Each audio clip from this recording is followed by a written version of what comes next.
നിങ്ങൾക്കറിയുന്ന ഏറ്റവും വലിയ ഒരു മഹദിയുടെ പേര് വേണമെങ്കിൽ ഒരു പേപ്പറിൽ എഴുതിയിട്ട് ഇങ്ങോട്ടേക്ക് കൊടുത്തയച്ചാൽ നിങ്ങൾ എഴുതുന്ന മഹദിയുടെ പേരുകൾ ഞാൻ ഇങ്ങനെ ഒന്ന് വായിക്കാം. അതിൽ കാണാം റാബിയത്തുൽ അദവിയ റളിയല്ലാഹു അൻഹ. ഓരോ പരിപാടി ഇശാ നിസ്കാരം കഴിഞ്ഞാൽ ഭർത്താവിനോട് ചോദിക്കും, ഇന്ന് നിങ്ങൾക്ക് എന്നെ ആവശ്യമുണ്ടോ? പിന്നെ ആവശ്യമില്ലാതെ പിന്നെ വെറുതെ പെണ്ണ് കെട്ടണോ? അങ്ങനെ തൻ്റെ ഭർത്താവിൻ്റെ ആവശ്യങ്ങളൊക്കെ നിർവഹിച്ചു കൊടുത്ത് ഭർത്താവ് ഉറങ്ങിയാൽ ഭാര്യ എഴുന്നേറ്റ് കുളിച്ച് വൃത്തിയായി പിന്നെ സുബി വരെ ഇബാത്ത്. ഇതാ റാബിയ ബീവിയുടെ ജീവിതം. അല്ലാതെ നീ വരുന്നില്ലേ, നിങ്ങൾക്ക് അടുത്തോളി അങ്ങ് ചൊല്ലാനുണ്ട്, ഈ ഓൺലൈൻ യൂണിവേഴ്സിറ്റി തുടങ്ങിയ കോഴ്സാണത്. അത് ശരിയല്ല. കുടുംബജീവിതത്തെ തകർക്കുന്ന ഒരു പദ്ധതിയിലും നമ്മൾ പെടരുത്. ഇത് ബസ്രയിലുള്ള മഹദിയാണ് റാബിയത്തുൽ അദവിയ എന്ന് പറഞ്ഞാൽ. ഇനി ഷാമിൽ ഇതേ പേരിൽ സൂഫി വനിതകളിൽ പ്രധാനിയാണ് റാബിയത്തു ഷാമിയ റളിയല്ലാഹു അൻഹ. ആ മഹദിയുടെയും പരിപാടി തന്നെ. അത്വബഖാത്തുൽ വുസ്തയിൽ ഇമാം ഷഅറാനി റളിയല്ലാഹു അൻഹു പറയുന്നുണ്ട്, ഭാര്യ ഈ മഹദി കുളിച്ച് വൃത്തിയായി ഭർത്താവ് ആകർഷിക്കുന്ന വിധത്തിലുള്ള നല്ല ഡ്രസ്സ് ധരിച്ചിട്ട് ഭർത്താവിൻ്റെ അടുത്തേക്ക് പോകും. അതിൻ്റെ ഷറഹ് എഴുതുമ്പോൾ എഴുതേണ്ടത് കരിമ്പം കുത്തിയ നിസ്കാരക്കുപ്പായി ഒഴിവാക്കുന്നു. അതാണ് അതിൻ്റെ ഷറഹിൽ വരേണ്ട വ്യാഖ്യാനം. ഇതുവരെ അത് ആരും എഴുതിയിട്ടില്ല. അങ്ങനെ ആരും എഴുതുന്നുണ്ടെങ്കിൽ എൻ്റെ വക ഒന്ന് കോൺട്രിബ്യൂട്ട് ചെയ്തതാണ്. എപ്പോഴും ഭർത്താവിൻ്റെ മുമ്പിൽ സുന്ദരിയായിട്ട് നിൽക്കണം. അത് സുന്നത്താണ്. ഉഖൂദുൽ ലജീൻ ഫി ബയാനി ഹുഖൂഖി സൗജൈൻ എന്ന കിതാബിൽ വിശദമായി അത് പറയുന്നുണ്ട്. അങ്ങനെ ഭർത്താവിനോട് ചോദിക്കും, പിന്നെ നിന്നെ ആവശ്യമുള്ളതുകൊണ്ടല്ലേ. അങ്ങനെ സുബിഹി വരെ ഭർത്താവുമായി സുഖിക്കും. ഭർത്താവ് ഇല്ല എനിക്ക് ഇന്ന് കുറച്ച് ഇബാത്ത് ചെയ്യണം എന്ന് പറഞ്ഞിട്ട് റൂമിൽ നിസ്കരിക്കാൻ തുടങ്ങിയ ചുരുണ്ടുകൂടി ഉറങ്ങലല്ല റാബിയത്തു ഷാമിയ ബീവിയുടെ ചരിത്രം. അപ്പുറത്തെ റൂമിൽ പോവും, ഇബാത്ത് ചെയ്യും. ഇതാണ് ശരിക്കും മുസ്ലിം ജീവിതം. ഇതാണ് ഇസ്ലാമിൻ്റെ ഒരു ജീവിത സ്റ്റൈല് എന്ന് പറയുന്നത്. ഇതിലപ്പുറത്തേക്ക് നമ്മൾ സഞ്ചരിക്കാൻ പാടില്ല. ഭാര്യയില്ല, ഭർത്താവില്ല, കുടുംബമില്ല, അങ്ങനെ ഉണ്ടാവും. ചില ആൾക്കാർ അജ്മീർ, മുത്തുപ്പട്ട, നാഗൂർ സിയാറത്തോടെ സിയാർത്ത്. അല്ലടെ നീ ഭാര്യനും വേണ്ടി അത് ഞാൻ ഓളെ അള്ളാഹുവിന് വിട്ടുകൊടുത്ത് തവക്കുലാക്കീന്. എന്നാൽ പിന്നെ നീ പെണ്ണെട്ടേണ്ട ആവശ്യമില്ലല്ലോ, ഓളെ നേരത്തെ തന്നെ അന്ന് നോക്കുന്നുണ്ടായിനല്ലോ. ഈസാ നബി അലൈഹി സ്വലാത്തു വസ്സലാമിൻ്റെ അടുത്ത് ഒരാൾ വന്നിട്ട് പറഞ്ഞു എനിക്ക് ദ്വാരക്കണം എന്ന്. ഈസാ നബി പറഞ്ഞു ആ ദ്വാരക്കലൊക്കെ ദ്വാരക്കാം, നിനക്കെന്താ ജോലി? മറുപടി ഞാനിങ്ങനെ ഇബാത്തും കാര്യമായിട്ട് നടക്കുന്നത്. നേരത്തെ പറഞ്ഞ പോലെ അങ്ങനെ ഉണ്ടല്ലോ, ചില ആൾ സിയാർത്തും കാര്യമായിട്ട് നടക്കും. അപ്പം നീ എങ്ങനെ ഫുഡ് കഴിക്കണത്? അത് എൻ്റെ സഹോദരൻ കുറച്ച് പോക്കറ്റ് പണിയൊക്കെ തരുമെന്ന്. അയാളെന്താ ജോലി? അയാൾ നല്ല ജോലിക്ക് പോകും, മൂപ്പര് കിട്ടുന്ന ശമ്പളത്തിൽ നിന്ന് കുറച്ച് എനിക്കും തരുമെന്ന്. ഈസാ നബി അലൈഹി സ്വലാം നിലപാട് പറഞ്ഞു കൊടുക്കുന്നുണ്ട്, വഹു അഅബദു മിങ്ക, അയാളാണ് അള്ളാഹ്ക്ക് നിന്നേക്കാൾ ഇഷ്ടപ്പെട്ട ആള്. കണ്ടോ? അപ്പൊ ഇതൊക്കെ ഇബാദത്താണ് എന്ന് നമ്മൾ തിരിച്ചറിയണം.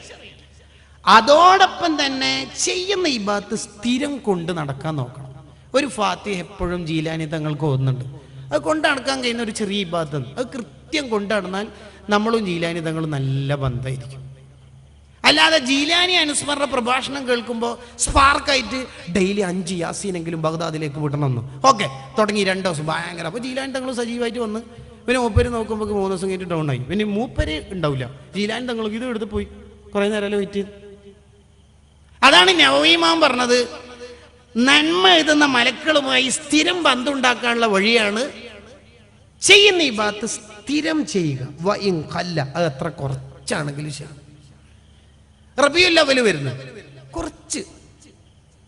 കുറച്ചാണെങ്കിലും ഡെയിലി മൗലിദിന്റെ ഒരു ഭാഗമെങ്കിലും ചെല്ലുക, കൊണ്ട് നടക്കാൻ നമ്മൾ ശ്രദ്ധിക്കുക.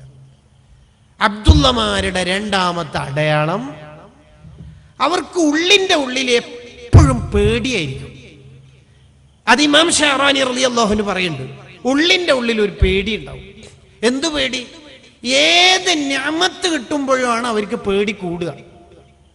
എന്ത് നിഅമത്ത് കിട്ടുമ്പോൾ അവർ പേടിക്കും. അഹ്മദ് ബിൻ ഹംബൽ റളിയല്ലാഹു അൻഹുവിനോട് ഒരാൾ ചോദിച്ചു, നിങ്ങൾ സദസ്സിൽ എന്താ ഇത്ര ആള് കൂടുന്നത്? അങ്ങനെ പറഞ്ഞാൽ നിങ്ങൾ വീഡിയോ അപ്ലോഡ് ചെയ്യുമ്പോൾ എത്ര വ്യൂവേഴ്സ്, അതേ സമയത്ത് നിങ്ങളുടെ കൂട്ടുകാർ ചെയ്യുമ്പോൾ അത്ര കിട്ടുന്നില്ലല്ലോ എന്നാണ് ചോദ്യത്തിൻ്റെ പുതിയ കാലഭാഷ. അതിന് മഹാന്റെ മറുപടി എന്താ പറയുക? അത് ഇസ്തിദ്റാജാണോ എന്ന് എനിക്ക് പേടിയുണ്ട്, അള്ളാഹ് നിഅമത്ത് തന്നിട്ട് പരീക്ഷിക്കുന്നതാണോ എന്ന് പേടിയുണ്ട്. ഇതാണ് അബ്ദുള്ളമാർക്ക് ഉണ്ടാവേണ്ട രണ്ടാമത്തെ ഗുണം. മക്കളൊക്കെ അൽഹംദുലില്ലാ സെറ്റാണ്. 2 പണ്ഡിതന്മാരാണ്, 3 ഡോക്ടേഴ്സാണ്. എല്ലാവരും കെട്ടിച്ചു, നല്ല വീടുണ്ട്, വലിയ ഉസ്താമാരോട് ബന്ധമുണ്ട്, നല്ല വാഹനമുണ്ട്, സാമ്പത്തിക ഭദ്രത ഉണ്ട്, പ്രയാസങ്ങളൊന്നുമില്ല, എനിക്ക് ഷുഗറും പ്രഷറൊന്നുമില്ല. അങ്ങനെയൊക്കെ വരുമ്പോൾ നമ്മൾ ഉള്ളിൻ്റെ ഉള്ളിൽ പേടി വേണം. ഈ നിഅമത്തുകൾ ഇവിടെ മുഴുവനും കിട്ടിയത് എന്നെ പരീക്ഷിക്കാനാണോ എന്ന പേടി വേണം. 40 കൊല്ലം പള്ളിയിൽ ബാങ്ക് വിളിച്ചൊരു മനുഷ്യൻ ഈമാനില്ലാണ്ട് മരിച്ചു പോയിട്ടുണ്ട്. സ്ഥിരം ഹജ്ജ് ക്ലാസ് എടുക്കുന്ന ചെറുപ്പക്കാരനായ പണ്ഡിതൻ ഈമാനില്ലാതെ മരിച്ചു പോയിട്ടുണ്ട്. എന്തിനാ അതൊക്കെ പറയണത്? ബൽഅം ഇബ്നു ബഊറ എന്ന് പറയുന്ന പണ്ഡിതന്റെ ലോകം എത്ര വിശാലമായിരുന്നു. മൂപ്പരൊരു ക്ലാസ് എടുത്തു കഴിഞ്ഞാൽ 12,000 മഷിക്കുപ്പികളിലെ മഷി കൊണ്ട് എഴുതാൻ മാത്രം വിവരത്തിന്റെ എൻസൈക്ലോപീഡിയ ആയിരുന്നു മൂപ്പര്. അർശ് നോക്കിയിട്ട് ഇൽമു പറയും മൂപ്പര്. അയാൾ ഈമാനില്ലാന്ന് മരിച്ചു. അയാളാ എപ്പോഴും ഏത് നിഅമത്ത് ബിരുദവും ബിരുദാനന്തര ബിരുദവും സ്ഥാനവും പൊസിഷനും എന്ത് ആദരവും കിട്ടുമ്പോൾ ഉള്ളിൻ്റെ ഉള്ളിൽ പേടിക്കണം. നമ്മൾ കണ്ടവരൊക്കെ ആദരിക്കുന്നത് ഇപ്പൊ അടുത്ത് വന്നൊരു കൾച്ചറാ. നല്ല പേടിക്കണം. നമ്മൾ ആദരിച്ചുകൊണ്ട് ഒരാൾക്ക് കിബർ വന്നാൽ നമ്മൾ കുറ്റക്കാരാവും. ഇക്റാമ് ചെയ്യേണ്ടവരെ ഇക്റാമ് ചെയ്യണം, പക്ഷെ കണ്ടോരും കേട്ടോരും ഇക്റാമ് ചെയ്തിട്ട് ആഹ്റം കൊടുക്കരുത്. നമുക്ക് എപ്പോഴും ഉള്ളിൻ്റെ ഉള്ളിൽ പേടി വേണം. ഇപ്പോൾ ഒരാൾ നമ്മളോട് പറയാ ഹുസൈൻ്റെ പ്രസംഗം കേട്ടിട്ട് ഞാൻ നന്നായി എന്ന്, ചിലപ്പോൾ അയാൾ നന്നാവും, അതോടുകൂടി നമ്മൾ കെട്ടുപോകും. ഏതുപോലെ ഒരു മഹാൻ ഇങ്ങനെ നടന്നു പോകുമ്പോൾ ബേക്കിൽ ഒരു പാവപ്പെട്ട മനുഷ്യൻ, അങ്ങനെ ഉണ്ടാവല്ലോ, വലിയ വലിയ ഉസ്താദ്മാരൊക്കെ ഇങ്ങനെ കാറെടുത്ത് പോകുമ്പോൾ ചില നാടന്മാരായ ചെക്കന്മാർ, ഓട്ടോ ഡ്രൈവർമാർ, മത്സ്യത്തൊഴിലാളികൾ, പാവങ്ങളായ തെരുവ് കച്ചവടക്കാർ, ഇങ്ങനെ എല്ലാക്കുന്ന പച്ചയായ മനുഷ്യന്മാര്, വളരെ സാധുക്കള്. അങ്ങനത്തെ ഒരു മനുഷ്യൻ ഇങ്ങനെ പോയപ്പോ കൂടെയുള്ള ഖാദിമ് എന്നിട്ട് അട്ടി ഓടിച്ചു. ആ മഹാൻ അള്ളാഹ് ഇട്ട് കൊടുക്കുന്ന തണൽ ഉടനെ തന്നെ അള്ളാഹു ഷിഫ്റ്റ് ചെയ്തിട്ട് ഇയാൾക്ക് കൊടുത്തിട്ട് ഇയാളെ മഹാനാക്കി. ആ സ്പോട്ടിൽ ഇവരുടെ എല്ലാ തണലും അള്ളാഹു ഡിലീറ്റ് ചെയ്തു. കണ്ടോ, അള്ളാഹുവാണ് ഒരാളെ ഉയർത്തുന്നതും താഴ്ത്തുന്നതും. സലീഖ എന്ന പെണ്ണ് കൊട്ടാരത്തിന്റെ അധിപതിയായിരുന്നില്ലേ? 3 കൊട്ടാരങ്ങളുടെ രാജ്ഞിയായിരുന്നില്ലേ? യൂസുഫ് നബി അലൈഹിസ്സലാം 13-ാം വയസ്സിൽ പൊട്ടക്കിണറ്റിലല്ലേ ഉണ്ടായിരുന്നത്?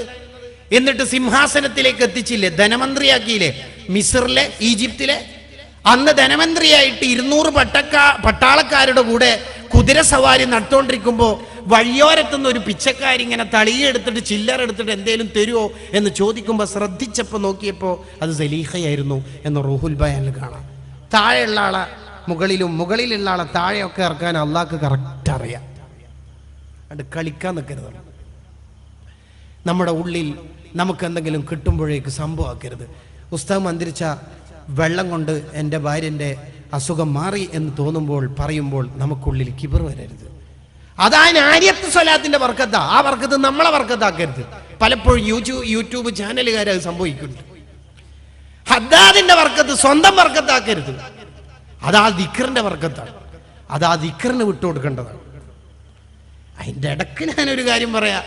നമ്മളെക്കുറിച്ച് നമ്മളെ ഭാര്യമാർക്ക് ആ കോൺഫിഡൻസ് ഉണ്ടാവും വേണം. എന്ത്? ഇപ്പം നമ്മളോട് ഭാര്യ പറയണം ഒരു ഗ്ലാസ് വെള്ളം തന്നിട്ട് ഏതെങ്കിലും ഒരു നല്ല മനുഷ്യനെ കൊണ്ട്, ഉസ്താദൊന്നാവണ്ട, ആലിമൊന്നാവണ്ട, ഒരു നല്ല ഒരാളെ കൊണ്ട് ഈ വെള്ളം ഒന്ന് മന്ത്രിപ്പിക്കുമെന്ന്. അതിൻ്റെ അർത്ഥം മനസ്സിലായ? നിങ്ങളൊന്നിനും കൊള്ളൂലോ.